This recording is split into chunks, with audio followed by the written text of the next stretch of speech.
রাধে রাধে বন্ধুরা, কেমন আছো তোমরা সবাই? আশা করি তোমরা সবাই খুবই ভালো আছো, আমরাও ভালো আছি। আর দেখো, সোনার জন্য একটা ব্রেকফাস্ট তৈরি করছি।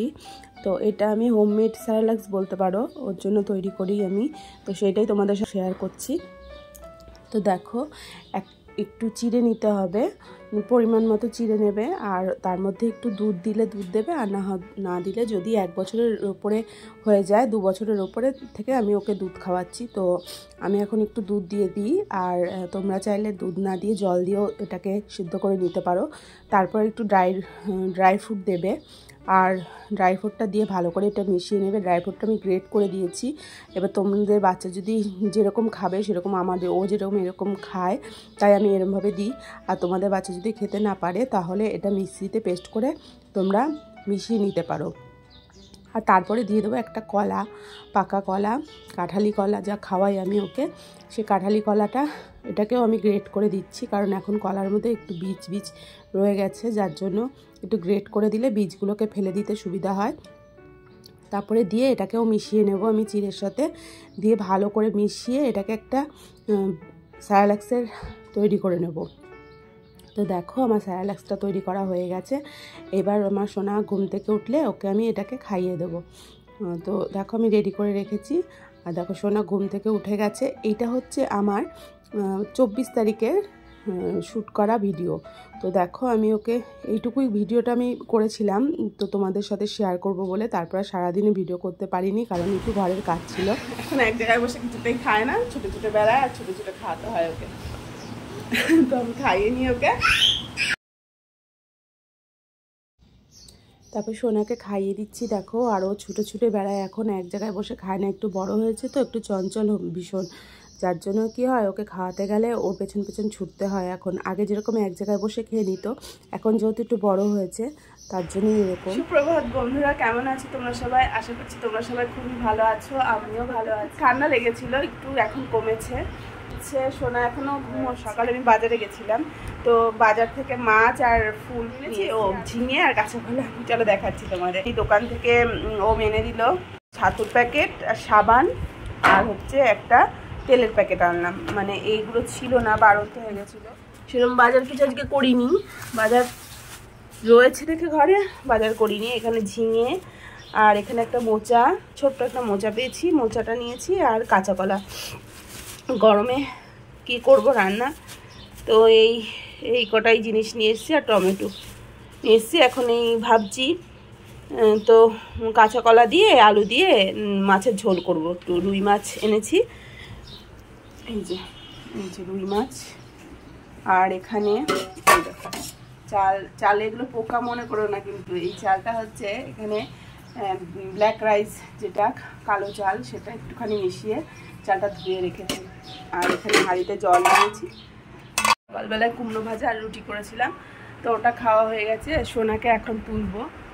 এই যে কিছুতেই ওর ঘুম ভাঙছে না, ও অনেক রাত করে ঘুমোবে, যার জন্য ওর ঘুম ভাঙে না। আর এখন এই যে ঘুমোচ্ছে, পড়ে পড়ে উঠাচ্ছি, আবার শুয়ে পড়ছে।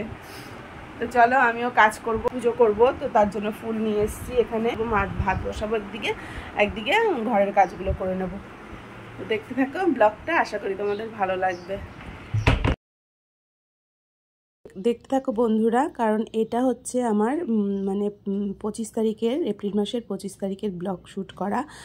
তো এটাই আমি তোমাদের সাথে শেয়ার করছি। আর আজ যেহেতু বৃহস্পতিবার, একটু পুজোও করব, তার জন্য বাজার থেকে ফুলও নিয়ে আসলাম। আর এখানে আমি আগে মাছটা রান্না করে নেব, আর ভাতটা বসিয়ে নেব। যেহেতু সোনা এখনও ঘুমোচ্ছে, ও ওঠার আগে আমি আজকে রান্নাটা করে নেব ভাবছি, তারপরে ওকে তুলব। এবার ও যেহেতু অনেক রাতে, কালকে প্রায় 2:30-3টে বাজে, তখনও ঘুমোয়নি, কারণ ও 10টা পর্যন্ত ঘুমিয়েছিল, মানে সন্ধেবেলা থেকে। তার জন্য ও এখনও ঘুমোচ্ছে দেখে আমি আর ওকে তুলিনি। তার মধ্যে ওকে একবার খাইয়ে দিয়েছিলাম সকালে, ব্রেস্ট ফিডিং যেহেতু এখনও করে ও, তো ব্রেস্ট ফিডিং করেছে, করে এখন ঘুমোচ্ছে। আর ওর রুটিটা আমি করে রাখছি, আজকে ওকে রুটি খাওয়াবো। যেহেতু কুমড়ো ভাজা আর রুটি করেছিলাম সকালে, আমরা খেয়েছি। আর ওর খাবারটা আমি রেডি করে রাখছি, কারণ আগে রুটিটা করলে না একটু ঠান্ডা হয়ে যাবে, তার জন্য একটু গরম গরম ও উঠলে ওকে খাইয়ে দেবো, তার জন্য রুটিটা আগে ভেজে নিলাম। আর রুটি ভেজে তারপরে এদিকে ভাত বসিয়ে দিয়েছি। দেখো, জল বসিয়ে দিয়েছি, আর জলের মধ্যে এবার জলটা ফুটে উঠলে ওটার মধ্যে চাল দিয়ে দেবো, গরম হয়ে গেলে। আর এদিকে আমি ওর জন্য রুটিগুলো করে রাখলাম। আর রুটির গোলা ছিল কটা, তারপর তেলের প্যাকেটটা কেটে তেলটাও ঢেলে নিলাম দেখো, কারণ তেলটা না ঢেলে রাখলে না প্যাকেট থেকে পড়ে যাবে তেলটা, ওই জন্য কৌটোর মধ্যে তেলটা ঢেলে রাখলাম। আর তারপরে আমি রান্নাটা করে নেব। এবার আমি মাছটা করে নেব আগে। আর প্রথমে তো ভেবেছিলাম কাঁচা কলা দিয়ে আলু দিয়ে মাছের ঝোল করব, তো দেখলাম থাক কাঁচা কলা দেবো না, আর ঝিঙে দিয়ে করি, কারণ ঝিঙেটা আমার ভালোই লাগে খেতে, ওই জন্য ঝিঙে দিয়ে আলু দিয়ে মাছের ঝোলটা করে নেব। দেখে এদিকে কড়াইয়ে তেল দিয়ে দিয়েছি, আর নিচে এদিকে ঝিঙে আলুটা কেটে নিয়েছি, কারণ এখন আর ওপরে কাটিনি। আর এদিকে মাছটা দেখো ভাজা ভাজা হয়ে গেছে। তো এবার তুলে নেব মাছগুলো ভেজে নিয়েছি। আর এদিকে দেখো ভাতও ফুটে গেছে। এখানে দেখো আমি ঝিঙে আর আলু কেটে নিয়েছি, ঝিঙেগুলো পাতলা পাতলা করে, আলুগুলো পাতলা করে কেটে নিয়েছি, মানে ঝিঙের সাইজের মতনই কেটে নিয়ে, না হলে না আলুগুলো এখন একটু শক্ত শক্ত হয়ে থাকে, গলে না। আর এদিকে সোনা দেখো উঠে ও খেলা করছে, তো ওকে আমি এখন মুখ টুক ধুয়ে ফ্রেশ করিয়ে নিয়েছি। আর তারপর ওকে খাইয়ে দেবো রুটি আর কুমড়ো ভাজাটাই আজকে খাইয়ে দেবো সকালে, আজকে আর অন্য খাবার করিনি। তো দেখো খেলা করছে ও এখন, রুটি খাচ্ছে, কুমড়ো ভাজা দিয়ে তাই খাচ্ছে না। আর এদিকে আমি ভাতটা রান্না করছি, এদিকে ওর সাথে গল্প করছি। আর ওইদিকে দেখো জামা কাপড়গুলো রয়েছে, ওগুলো একটুখানি মেশিনে দেবো। তো দেখো এদিকে কুমড়ো ভাজা নিয়ে গিয়ে ওকে রুটি দিয়ে খাওয়াচ্ছিলাম। আর ও খেলতে খেলতে খায়, ও মানে খেলা করবে, খেলে খেলে খাবে। তো দেখো এই দেখো আমি বলছি ওকে কি খাচ্ছ শোনা, তো মুখ দেখিয়ে দেখাচ্ছে যে আমি রুটি খাচ্ছি, আবার বলছে মুখে আমি রুটি খাচ্ছি। এবার ঝিঙে আলুগুলোকে ভালো করে মশলা দিয়ে কষিয়ে নিচ্ছি। আর মশলা সেরকম কিছুই দিইনি, কারণ এখন খুবই গরম, যতটাই হালকা খাবার খাওয়া যাবে ততই শরীরের পক্ষে ভালো, যার জন্য আমিও সেরকম কোনো মানে মশলা দিই না।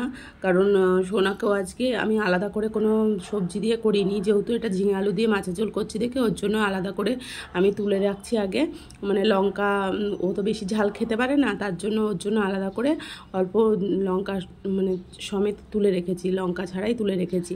আর এখানে আমাদের জন্য মাছের ঝোলটা দেখো করা হয়ে গেছে। এবার মাছের ঝোলটা আমি ঢেলে নেব বাটিতে।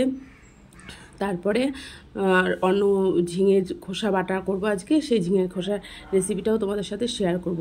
আর এই ঝিঙের খোসাটা খেতে এত ভালো লাগে না, মানে আমার ওম তো এত ভালো খায়, ও কোনো বাটা করলেই খুবই ভালো খায় ও, ওই জন্য অন্য কোনো তরকারি ওর লাগে না। আর যেহেতু আজকে মাছের ঝোল করেছি, তার জন্য ওই বাটা আর মাছের ঝোলই করবো আজকে আর অন্য কিছু করব না। তো ঝিঙের খোসাগুলো আমি পাতলা পাতলা করে কেটে যে রেখেছিলাম ঝিঙের খোসাগুলোকে, তো সেগুলোকেই আমি এবার বাটা করব। তো বাটার মধ্যে আমি দেখো কাঁচা লঙ্কা নিয়েছি আর ঝিঙের খোসাগুলোকে একসাথে করে নিয়েছি, নিয়ে ধুয়ে রেখে দিয়েছি। আর এইদিকে দেখো কম্বলটা না ধুয়েছিলাম, এখন যা রোদ, এই রোদের তাপে মানে কম্বল যদি তুমি ধোও তাহলে সঙ্গে সঙ্গে শুকিয়ে যাবে। তো আগের দিন ধুয়ে রেখেছিলাম, ধুয়ে জলটা ঝরিয়ে রেখে তারপর রোদে দিয়ে ভালো করে কম্বলটা এবার তুলে রেখে দেবো, কারণ কম্বলগুলো না তুলে রাখলে না বাইরে থাকলে ওগুলো আবার ধুলো পড়ে যাবে, যার জন্য আজকে সব কম্বলগুলোকে এমনি আগেগুলো তুলে রেখেছি, এইটা ধুয়ে তুলে রাখলাম। আর তার মধ্যে আমি ঘর ঝেড়েছি জানো আজকে, কিন্তু তোমাদের সাথে শেয়ার করতে পারলাম না আমি ঘর ঝেড়েছি, আজকে আমি ভয়েস দিচ্ছি তো তার জন্য তোমাদের সাথে এই কথাগুলো বললাম। আর এদিকে দেখো বিছানাটাও আমি ঝেড়ে নিচ্ছি, ঝেড়ে ভালো করে চাদরটা পেতে নিয়েছি। তো দেখো এদিকে চাদরটা পাতা হয়ে গেলে বিছানাটা যদি গোটানো থাকে না তাহলে মনে হবে যেন ঘরটা কত পরিষ্কার, কারণ আমাদের ঘরের বিছানাটাই অনেকটা জায়গা নিয়ে থাকে, তার জন্য যতটা সম্ভব বিছানাটাই গুছিয়ে রাখার চেষ্টা করলে বেশি ভালো লাগে। কিন্তু আমার ঘরে তো বিছানা গুছানো থাকবে না, কারণ সোনা একটু পরেই সব লন্ডভন্ড করে দেয়। চশমা পড়েছো? একা একা কথা বলছো চশমা পরে? চশমা পরা দেখেছে, এখন নিজে চশমা পরবে। মামা চশমা পরেছে, আমি চশমা পরবো।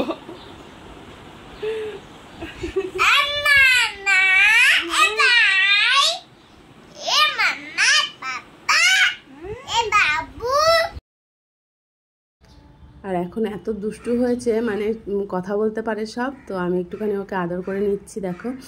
মানে ও আদর খেতে খুব ভালোবাসে, যার জন্য ওকে একটুখানি আদর করলে না, মাঝে মাঝে একটু গিয়ে আদর করলে খুব খুশি হয়। আর বাচ্চা তো এরকমই হয়, তাই না বলো? যত আদর করবে তত ওদের মানে ভালো, কারণ ওরা একটু আদর খেতে চায়। আর এদিকে দেখো বাসনগুলো বার করে রেখেছি, আর এই বাসনগুলো ধুয়ে তুলে নিলাম।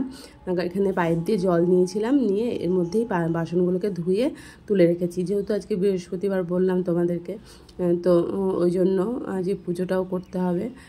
পুজো করতে গেলে বৃহস্পতিবার একটু সময়ও লাগে। আর এদিকে দেখো ঝিঙের খোসা যে কেটে রেখেছিলাম না, সেটাকে আজকে যে বাটা করব তার মধ্যে দিয়েছি দেখো বাদাম, কালো জিরে তেলের মধ্যে ফোড়ন দিয়ে বাদাম আর পেঁয়াজ দিয়েছি। দিয়ে পেঁয়াজটার সাথে বেশি ভাজার দরকার নেই, আর এখানে ঝিঙের খোসাগুলোও দিয়ে দিচ্ছি। আর তেল খুব সামান্য অল্প দিতে হবে, কারণ তেল বেশি দিলে না তখন তেল চিটচিট করবে। এই জন্য যতটা একদম কম তেল দিয়ে ভালো করে এগুলোকে ভেজে নিতে হবে। নিয়ে নুন হলুদ দিয়ে ভেজে নিলেই হবে, আর কিচ্ছু লাগবে না। তারপরে ভালো করে ভাজা হয়ে গেলে ঢেকে ঢেকে মানে কম আঁচে ঢেকে ঢেকে ভাজা করতে হবে, তাহলে ভাজাটা ভালো হবে। আর ভালো ভাজা হলে খেতেও ভালো লাগবে, মানে তাহলে আর কাঁচা কাঁচা লাগবে না। ওই জন্য ঢেকে ঢেকে আমি কমিয়ে দিয়ে, আঁচটা কমিয়ে দিয়ে ঢেকে ঢেকে ভাজা করে নিয়েছি। তারপরে ঘরটাও এখানে দেখো মুছে নিচ্ছি। আর ওর সোনা দেখো খেলনা ছড়িয়েছিল, আবার নিজেই এখন গুটিয়ে নিচ্ছে। আমি যখন বললাম যে আমি ঘর মুছছি, তুমি খেলনাগুলো গুছিয়ে নাও, তো ও আবার খেলনাগুলো গোছাতে গোছাতে আবার পোপট পেয়ে আবার পোপট নিয়ে খেলা শুরু করে দিয়েছে। আর এদিকে আমি ঘরটাও মুছে নিচ্ছি, কারণ সোনাকে আমি তো ঘুম থেকে উঠলে স্নান করিয়ে দিই। তো আজকে স্নান করিয়ে দিয়েছিলাম আগেই ওকে, তো ওই জন্য ও খেয়ে দিয়ে খাওয়ার আগেই স্নান করিয়ে নিয়েছিলাম আজকে। ঘুম থেকে ওঠার পরেই পটি করেছিল, তখনই স্নান করিয়ে দিয়েছি। আর এদিকে দেখো আমি ঘরগুলো মুছে নিচ্ছি ভালো করে। মুছে নিয়ে তারপরে স্নান টান করবো, তারপর পুজো দেবো। আর তার মধ্যে মিক্সিতে ওই পেস্টটাও করে নিতে হবে, কারণ ওম আবার খাবে, ওই জন্য ওর খাবারটাও রেডি করতে হবে। আর এদিকে দেখো ঘরটাও মোছা হয়ে গেছে। এবার আমি এদিকে দেখো বালতিতে জলগুলো ফেলে আসলাম, আর এই পাপোশ দিয়ে দিলাম, না হলে ঘরের মধ্যে বাথরুম তো সবসময় পাপোশগুলো ভিজে থাকে, একটার পর একটা চেঞ্জ করতে হয়।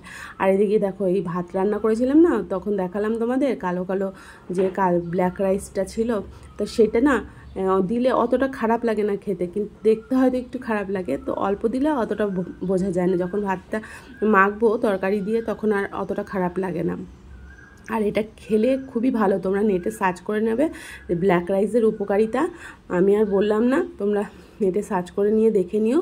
ওটা যদি তোমরা খাও বা খেতে পারো তাহলে শরীরের ভীষণ উপকার পাবে, অনেক দিক দিয়ে উপকার। অ্যান্টিঅক্সিডেন্ট থাকে এর মধ্যে, অনেক মানে গুণ থাকে। আর এদিকে দেখো আমি এই ঝিঙের খোসাটাও যে বাটা করে নিয়েছিলাম, তো এটা মিক্সিতে পেস্ট করে নিয়েছি। ঝিঙের খোসা ভেজেছিলাম যেটা, সেটা মিক্সিতে পেস্ট করে নিয়েছি। নিয়ে এরকম গোল গোল করে সেভ করে দিয়ে ওকে খেতে দিয়েছি ওমকে। আর এইদিকে দেখো পুজোর স্নান টান করে নিয়েছি, তার মধ্যে নিয়ে পুজোতে বসে পড়েছি। আর পুজো আজকে যেহেতু লক্ষ্মী মানে বৃহস্পতিবার, তো পুজো করতে অনেকটাই সময় লাগে, কারণ সব সিংহাসনে চেঞ্জ করে নিয়ে তারপর ঠাকুর পরিষ্কার করে তারপরে ঘট পাততে হয়, আর তারপরে আরতি করতে হয়, পুজো করতে হয়, পাঁচালি করতে হয়, যার জন্য অনেকটা সময় চলে যায় ওখানে।